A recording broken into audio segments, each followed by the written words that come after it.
Hey yo, what's cracking like in my community today? My name is Londyn and welcome back to another video. What's poppin'?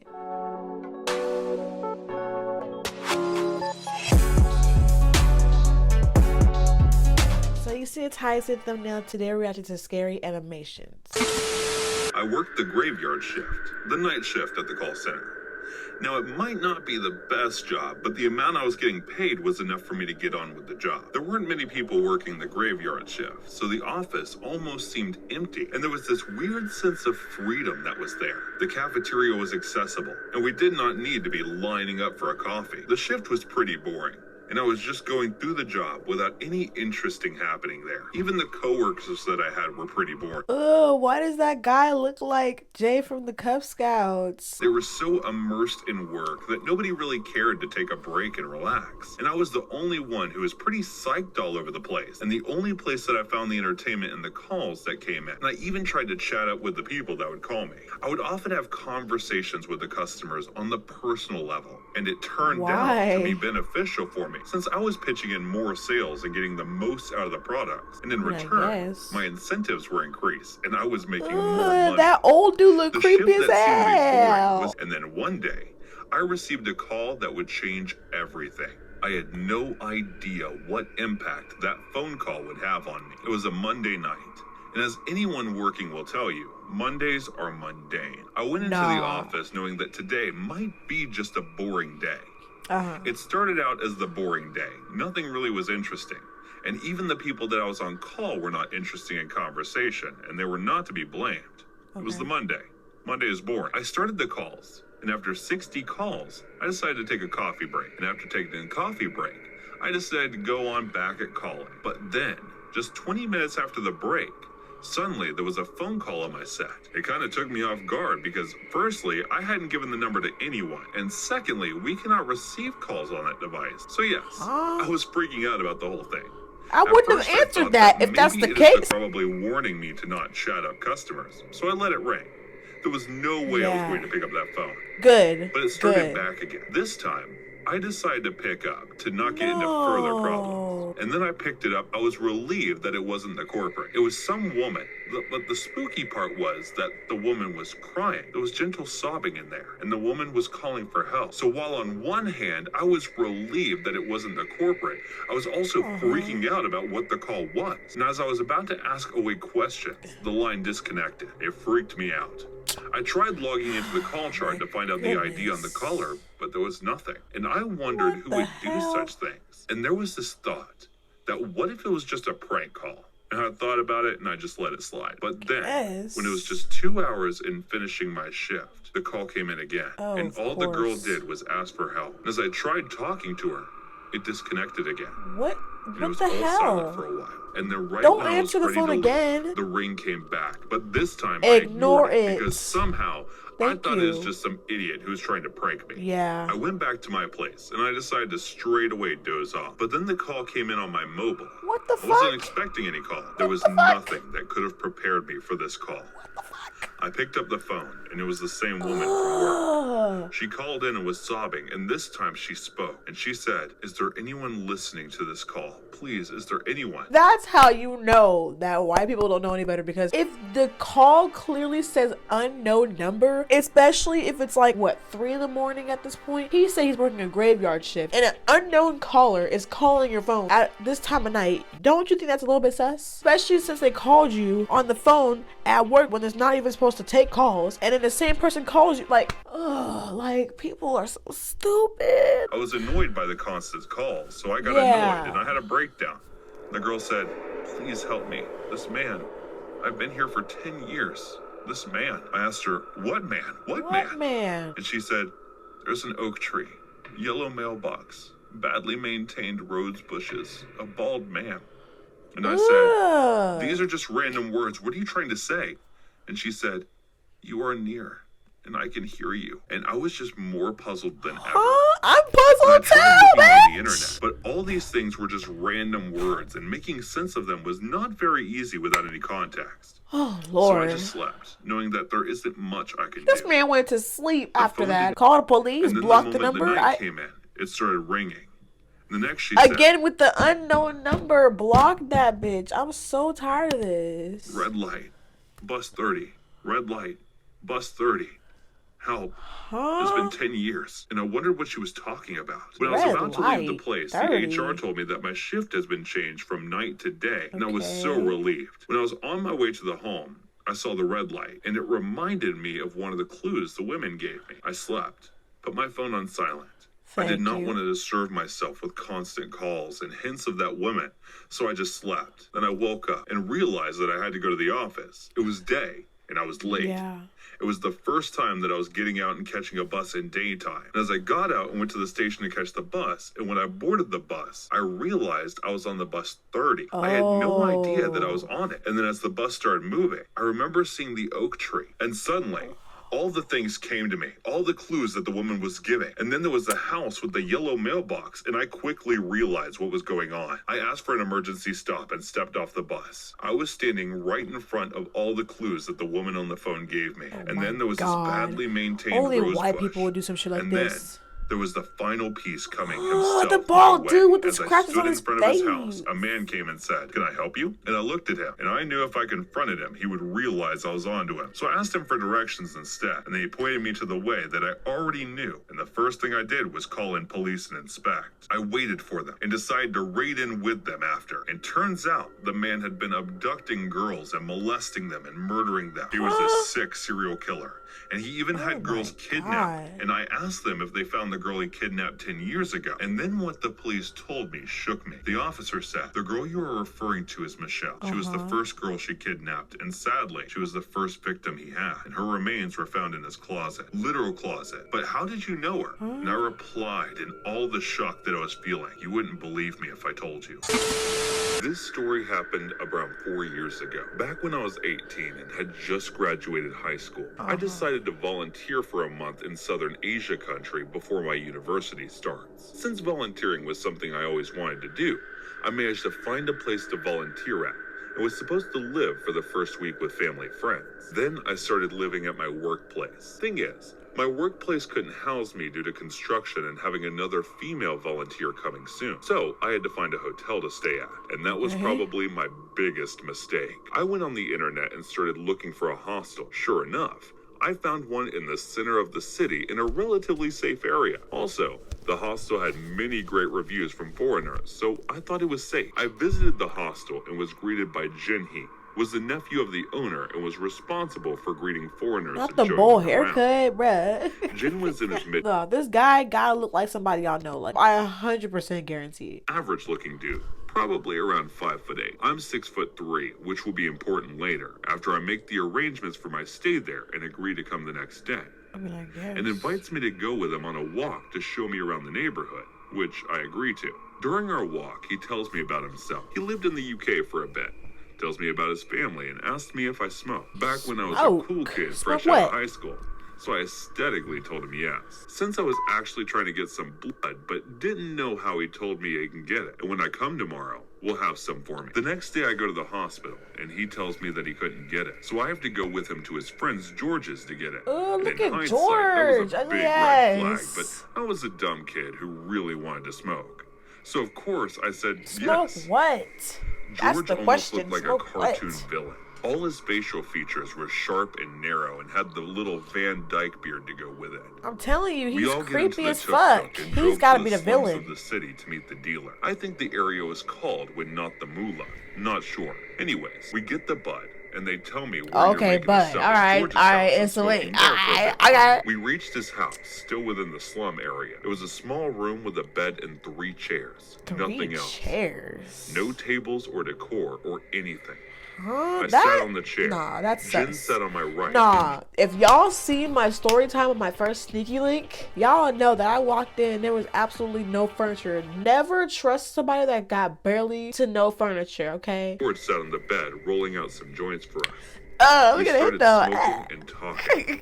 They started asking me about why I'm here, how old I am, and stuff like that. Suddenly, it started becoming a little too personal. Oh. Asking me what my parents do for a living, how much they make, And the one that really... That's the one question you don't ask anybody. How much do you make? How much does your parents make? Nigga, why do you want to fucking know? If you're not like working for a bank or if you're not doing my taxes, you do not need to know how much money I make. Come on, that's some weird shit. Who are the people you live with? The family friends? And do they know where you are and they're going to worry about you if you don't call them soon? Or something to that effect. I was stoned by then. But the moment they said that, I started sobering up quick and realizing that I'm in a messed up situation. I told them that I'm supposed to call in a few hours and that they know which hostel I'm staying at. Suddenly, another guy came and just stood at the doorway, completely blocking it. He was about my height, but much bigger in size than me. I was trapped between them and essentially had nowhere to go. Luckily, they couldn't do anything to me yet, since I told them I'm supposed to make a phone call to my family friends. Starting to get very nervous and anxious, I tell them I'm too baked and can't even move or smoke. So kept passing up on my turn to smoke. I just lay there, like acting as if though I'm tired in my mind. Not y'all having multiple joints? They started speaking in their native language, and it was clear to me that they were actually talking about me. Oh. Jen told them about my electronics I had. Look at the nigga. My... Hold on, look at the dude. Bro, look. Whoever drew this is hella funny, bro. Look at this nigga face. That man zoomed in. Jen told them about my electronics I had, and then I had paid my full stay in cash. Man. Now George, God bless his soul, thought I wasn't aware of my surroundings. So in perfect English, Jen told me he doesn't speak English. He started mocking me, kept saying nice phone, and asked me if I know how to swim. I just looked at him and smiled and told them it's time to go. Yeah. Because I was starting to get tired. We walked out and I told them I needed to go to the market real fast. And if they needed anything, and they kept telling me that they'll get me whatever I want themselves. But I insisted that I wanted to go and that they should send one of them with me. And they sent the big guy. Now the market was across the street from a bus station, and that bus doesn't stop at the station. They just slowed down and you hop in and hop out. So now was my chance. I waited until I saw the bus approaching. Sprinted like my life depended on it, and it did, and I hopped in.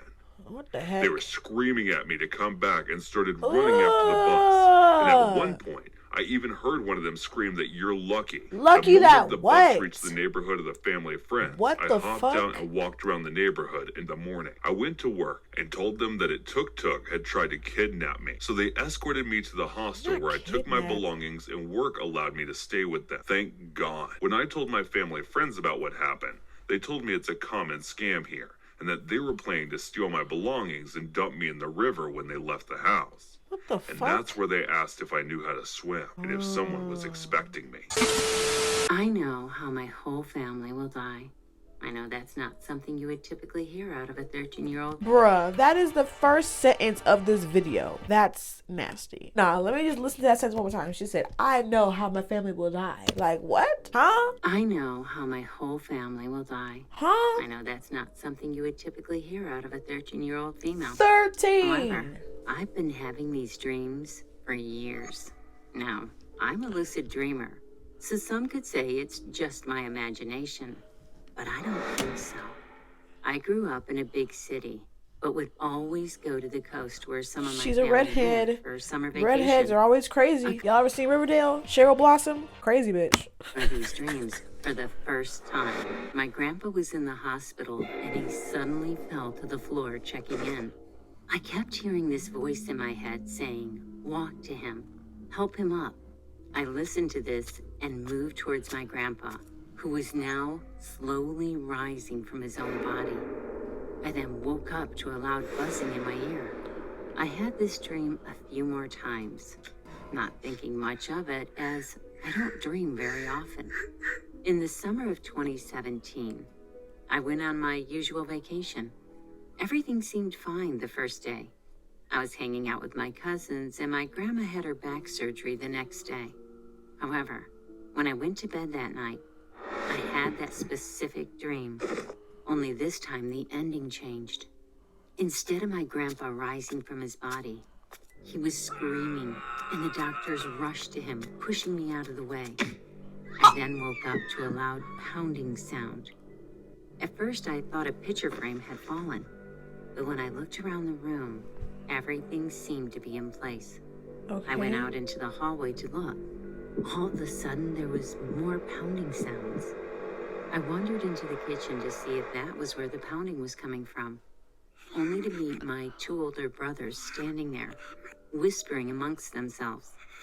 I was pretty startled by them as they caught me by surprise. It was 7 in the morning, and they usually don't wake up until 10. I asked them if they had heard the pounding too. They hadn't. Now that I knew this pounding was only in my head, I told them about my dream. They were confused, but they said something shocking.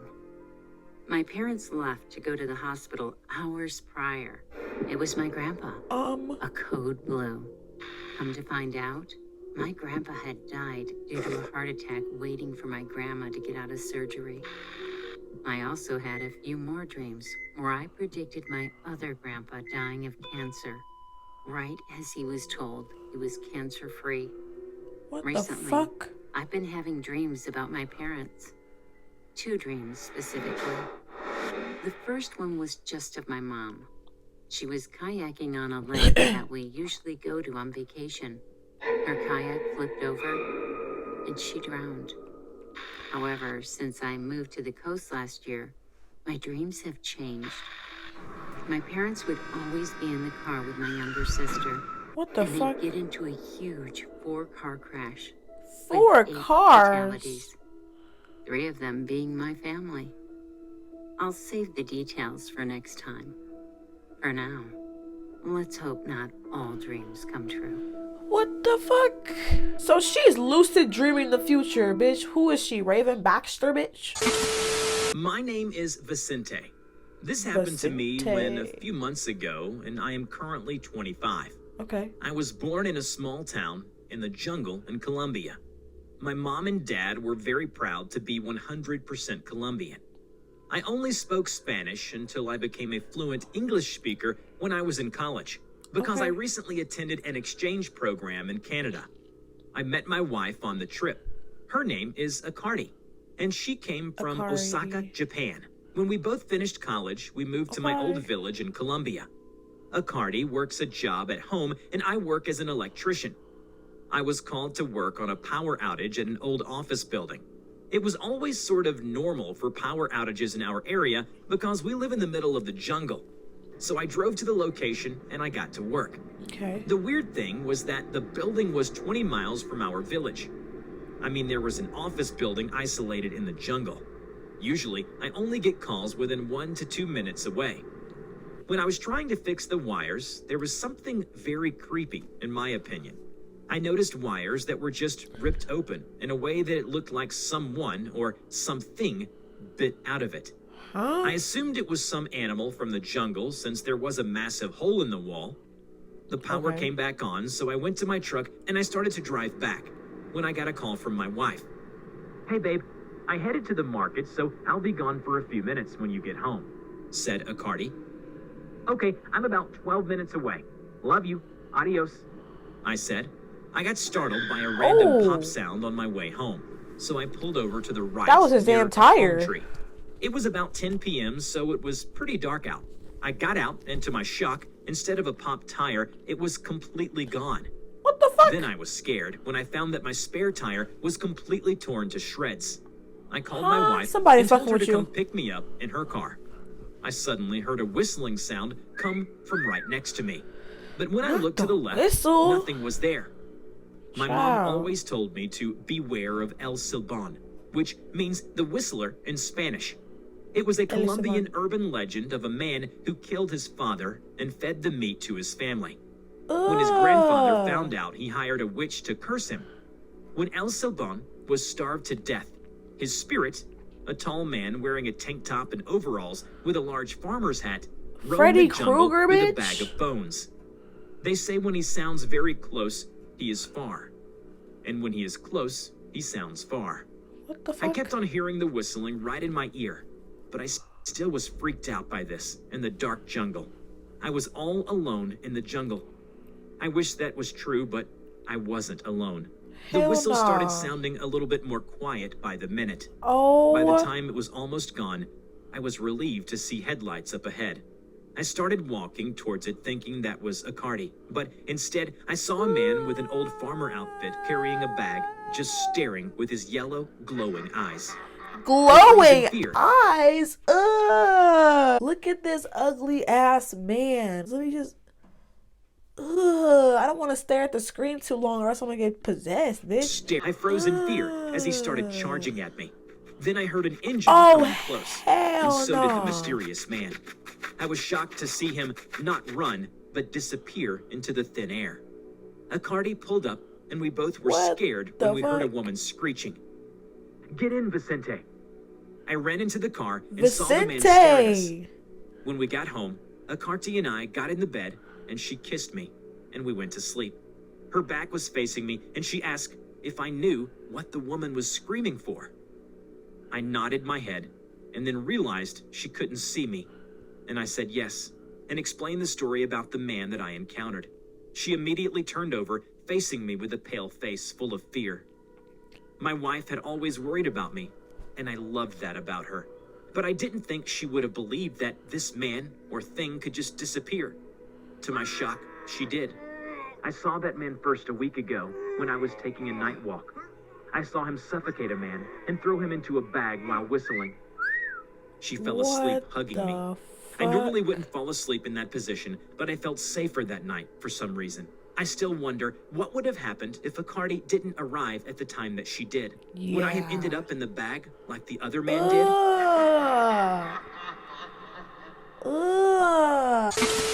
Alright, I'm done. That's enough scary animations for today. But that's it for today's video. Okay, thank y'all for watching it. I hope y'all enjoyed it. If you did, make sure to big thumbs up, subscribe for more. Also, turn on my post notifications so that way you get notified once a week, boo, or more. Okay. I also have social media links down below. Okay. I love y'all so much. Let me know. I'll see y'all next motherfucking video. Okay.